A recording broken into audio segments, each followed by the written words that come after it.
আজ এক চোরের গল্প বলবো, যে চোর সাধারণ চোর নয়, আম চোর, জাম চোর, মুরগি চোর, ছাগল চোর নয়। এই চোর এক বিখ্যাত চোর।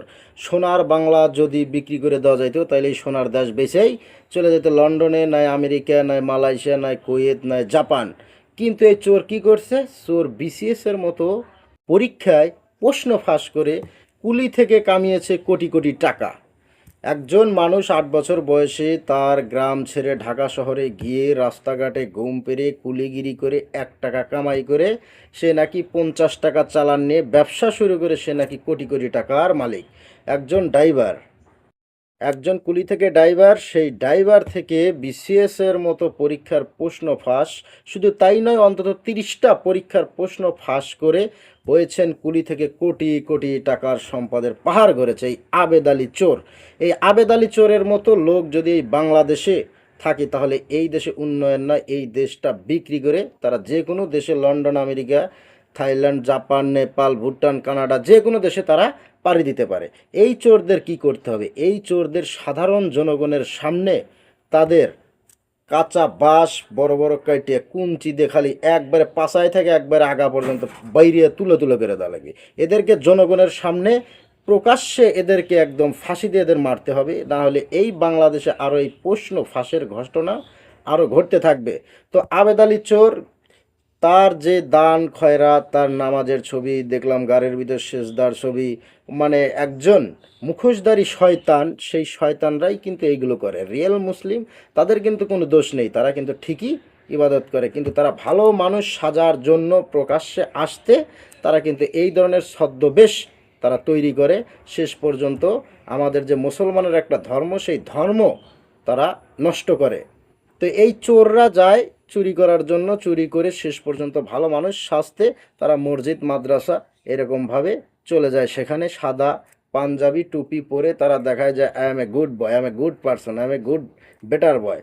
তো এই ধরনের চোর যদি বাংলাদেশে থাকে তাহলে কিন্তু বাংলাদেশটাই বিক্রি করে দিতে পারে। তো এই পোস্ট ফাঁসের সাথে যারা জড়িত তাদেরকে চাই প্রত্যেকটা লোককে মৃত্যুদণ্ড দিয়ে এই বাংলার জমিনে প্রকাশ্যে বাংলাদেশের ২০ কোটি মানুষ যেন দেখতে পায় যে বাংলাদেশের সম্পদ, বাংলাদেশের শিক্ষা ব্যবস্থা, বাংলাদেশের যে আইন রয়েছে সেই আইনের মাধ্যমে তাদেরকে সর্বোচ্চ শাস্তি দিয়ে প্রকাশ্যে দিতে হবে, যেন প্রত্যেকটা মানুষ যেন দেখতে পায়, এবং কোনো একজন ব্যক্তি যেন এই ধরনের কাজ করতে সাহস না পায়। সেটি কি পারবে আমাদের বাংলাদেশের সরকার?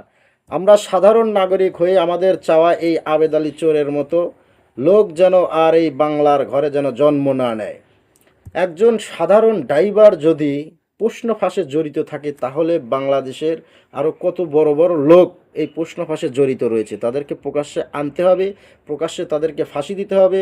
সে যে দলই করুক না কেন, যদি আওয়ামী লীগ, বিএনপি, জামাত, হেফাজত পার্টি, এখানে দলের কোনো কথা নেই, এখানে দেশের সম্পদ নষ্ট করছে, সে যে দলেরই হোক, সেই চোরকে সামনে নিয়ে এসে প্রকাশ্যে ফাঁসি দিতে হবে, কারণ এই ধরনের অপরাধ যেন আর করার সাহস না পায়।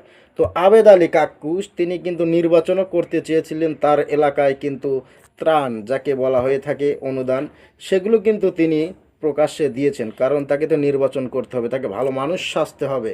প্রকাশ্যে দেখেছিলাম কটা ভিডিওতে দেখলাম টাকা দান করছে, অনেক কিছুই দান করছে।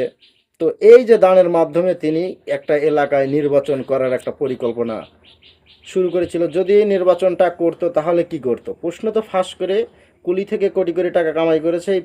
এখন যদি নির্বাচন করতো তাহলে নির্বাচনের জনগণের সাধারণ টাকা ৫-১০ কি আছে কিচ্ছু মানতো না, ঘুর ভিতর যদি টাকা পড়ে থাকতো সেই টাকাটাও আবেদ আলী কাক্কু তুলে খাইতো। কারণ বিসিএস এর মতো প্রশ্ন এত বড় বাংলাদেশের সবচেয়ে বড় পরীক্ষা, আমরা জানি বিসিএস ক্যাডার যারা হয় তাদের রেসপেক্ট, তাদের সম্মানটা বাংলাদেশে একটা অন্যতম, তাদেরকে আমরা স্যালুট দিয়ে থাকি সাধারণত। তো এই ধরনের প্রশ্ন যদি সে একজন ড্রাইভার হয়ে ফাঁস করতে পারে তাহলে তার উপল মহলে আরও কতজন আসে। আমরা চাই প্রত্যেকটা ব্যক্তি, প্রত্যেকটা চোরকে প্রকাশ্যে নিয়ে আসুক, এবং প্রকাশ্যে একদম পাথর ঢেল দিয়ে দিয়ে দিয়ে সাধারণ জনগণ মারুক, কারণ এটি একটি বাংলাদেশের শিক্ষা ব্যবস্থা নষ্ট করছে, বাংলাদেশের শিক্ষা সমাজটা একদম ধ্বংস করে দিছে। আর এই যে যারা পরীক্ষা দিয়ে না দিয়ে যারা টাকার মাধ্যমে এই চাকরিগুলো নিয়েছে বিসিএস ক্যাডার, সেই চোরগুলো, এগুলোও চোরের অংশ, এগুলোও চোরের ভিতর পড়ে, কারণ ঘুষ দেওয়ার ঘুষ নেওয়া সমান অপরাধ। এই চোরদেরও ছাড়া যাবে না, এদেরকে চাকরি থেকে বরখাস্ত করে তাদেরকে সর্বনিম্ন 20 বছরের জেল দেওয়া উচিত এবং প্রত্যেককে সর্বনিম্ন 1 কোটি টাকা জরিমানা করা উচিত। তো আমরা এই বাংলার জমিনে এই চোর দেখতে চাই না, আমরা চোরদের প্রকাশ্যে ফাঁসি দেখতে চাই। আমাদের সাধারণ জনগণের একটাই দাবি যে এই চোররা যদি মুক্তি পেয়ে যায় তাহলে এই বাংলাদেশে কিন্তু শিক্ষা ব্যবস্থাতে এমনিই নষ্ট হয়ে গেছে, শিক্ষার বর্তমান মান এবং কোয়ালিটি সেগুলো কিন্তু আগের মতো নেই। আমরা দেখেছি 2000 সাল থেকে 2010-12 সাল পর্যন্ত যারা পরীক্ষা দিয়েছে, একজন গ্রাম থেকে একটা লোক যদি, একটা ছেলে অথবা একটা মেয়ে যদি A+ বা গোল্ডেন প্লাস পেতো, দেখতাম বাড়ি বাড়ি থেকে মানুষ এসে মিষ্টি খাওয়ার জন্য আসতো বা মিষ্টি কিনে নিয়ে আসতো যে A+ পাইছে, গোল্ডেন প্লাস পাইছে, ফার্স্ট ক্লাস পাইছে, আরে বা ফার্স্ট ক্লাস। তো এখন গোল্ডেন প্লাস, A+ সরাসরি, তারপরেও সাধারণ একটা কলেজেই ভর্তি হতে গেলে তারা চান্স পায় না। A+ গোল্ডেন প্লাস পাওয়ার পরেও কেন সাধারণ একটা কলেজে তারা চান্স পায় না কেন? তাহলে শিক্ষার মানটা কোথায় গেছে এই বাংলার জমিনে? তো এই ধরনের চোরদের জন্যই কিন্তু বাংলাদেশের শিক্ষা ব্যবস্থা এরকম হয়েছে। আর আজকাল A+ গোল্ডেন প্লাস সরাসরি গাটায় গলি, তারপরেও দেশের কি অবস্থা, দেশের চোরদা ভরে গেছে। সবাই পেল সোনার খনি, সৌদি আরব পেল তেলের খনি, আর আমরা পেলাম বাংলাদেশে চোরের খনি। এই চোরের খনিগুলোকে বের করতে হবে, এই দুর্নীতি দমন করতে হবে। বাংলাদেশে এই দুর্নীতিবাজদের প্রকাশ্যে কঠিন শাস্তি দিলেই এই বাংলাদেশে আরো উন্নয়ন করা সম্ভব। বাংলাদেশে কি নাই, বাংলাদেশে সব কিছু রয়েছে। বাংলাদেশে লক্ষ লক্ষ কোটি কোটি টাকার সম্পদ রয়েছে, কিন্তু এই চোরগুলো এই দেশ থেকে টাকাগুলো নিয়ে চলে যাচ্ছে যুক্তরাষ্ট্রে, চলে যাচ্ছে কুয়েতে, চলে যাচ্ছে আমেরিকায়। তো এই যে দেশের বাইরে দুবাই বাড়ি করতেছে, একটু হার্টের সমস্যা হলে চলে যেতেছে সিঙ্গাপুরে চিকিৎসার জন্য। এই চোরগুলো এই টাকাগুলো পায় কোত্থেকে?